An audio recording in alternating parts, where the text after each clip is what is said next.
Il a construit dans les Landes, Jean-Raphaël Hébrard, mais il a aussi construit beaucoup dans le Pays Basque. Il a réalisé des villages de vacances à Anglet, il a réalisé à Bayonne la Caisse d'épargne, qui malheureusement est un bâtiment qui a été détruit, qui était pourtant une grande réalisation, l'une de ses grandes et belles réalisations. Il avait réalisé le siège des HLM également de Bayonne, qui a fait l'objet de modifications ces dernières années plus ou moins heureuses. Lui, il voulait ancrer son architecture dans le territoire, dans les Landes, dans le Pays Basque, mais aussi ne pas être basque d'une manière superficielle, avec le faux pan de bois rouge, avec le faux pigeonnier. Donc il a cherché d'autres moyens de l'être, il y est arrivé, on va le voir au travers d'un certain nombre de projets, d'une manière plus subtile, par des volumes, par des matériaux, par des lignes spécifiques, et on peut qualifier cet architecte, selon une expression qui est un peu jargonneuse, qu'utilisent les historiens de l'architecture, de régionaliste critique. C'est-à-dire quelqu'un qui a développé un régionalisme libre, sans attachement par rapport à un dogme spécifique.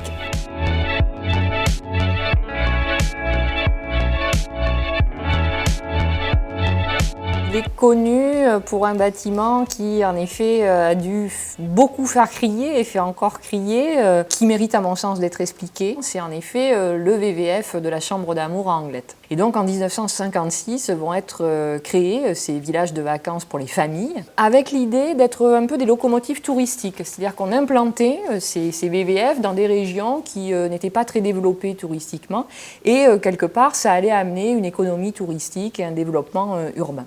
On souhaitait une architecture relativement hardie. On autorisait les architectes à faire une architecture assez audacieuse, mais en même temps, ce que l'on souhaitait, c'est qu'elle soit, encore une fois, ancrée dans le lieu dans lequel elle s'implantait. Et donc, il va implanter le bâtiment, qui est une sorte de grand paquebot des familles, comme j'ai pu lire une fois dans la presse, au plus proche de la falaise, de façon à dégager le plus possible de plage. Et puis, ce bâtiment, vous avez fait attention, ce n'est pas une grande barre d'un seul tenant. C'est une barre qui est écrêtée, qui est en terrasse, de telle façon à être moins prégnante encore sur le site. Et ce bâtiment, surtout, ne dépasse pas de la falaise. Donc c'est un bâtiment déjà qui, par sa volumétrie, n'écrase pas le paysage. Et puis c'est ensuite un bâtiment où on va travailler un revêtement spécifique.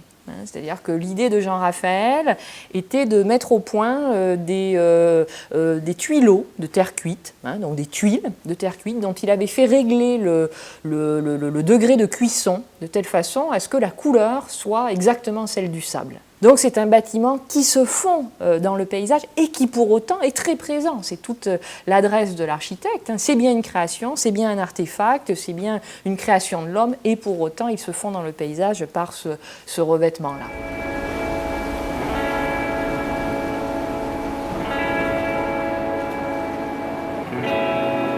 Ce bâtiment, c'est en effet certainement une sorte de grand paquebot, de grand transatlantique. Jean-Raphaël était quelqu'un qui a navigué et qui a fait là une métaphore maritime sans aucun doute. Et donc cette grande tour, c'est quelque part le mât. On peut trouver à d'autres endroits bien certainement des figures de proue avec quelques excroissances qui sont aux extrémités de l'ouvrage et puis bien évidemment que les grands bandeaux de béton recouverts de terre cuite qui sont sous les fenêtres en longueur, c'est les voiles. L'idée était d'avoir un lieu où les gens puissent se retrouver de manière conviviale, donc on va trouver souvent un espace de type séjour avec une grande cheminée. Les cheminées étaient très présentes dans l'architecture de Jean-Raphaël Hébrard.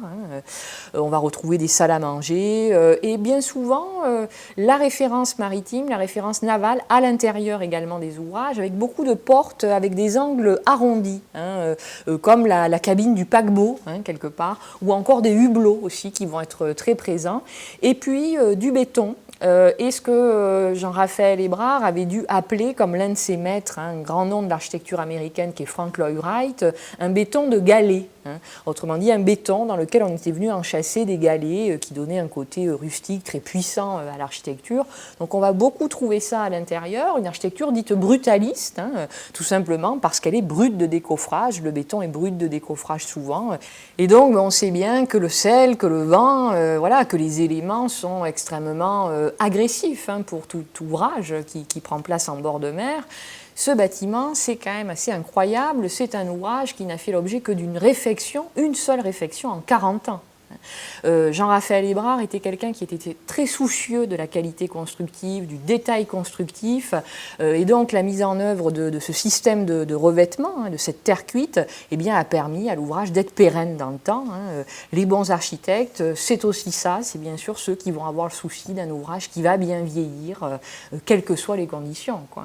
Alors en conclusion, je crois qu'on peut dire que c'est quelqu'un qui mérite d'être mis en lumière, qui mérite d'être connu. Jean-Raphaël Hébrard, c'était un taiseux. C'était quelqu'un d'extrêmement humble et modeste, qui savait ce qu'il fallait faire, qui savait comment bien le faire, qui faisait une bonne architecture. Là, c'est peut-être la différence entre les bons architectes et les grands architectes.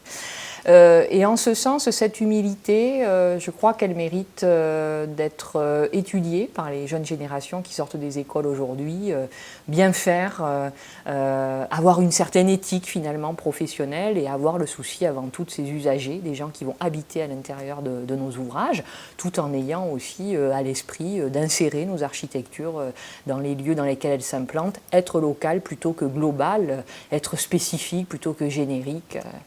Je crois que ça a du sens aujourd'hui.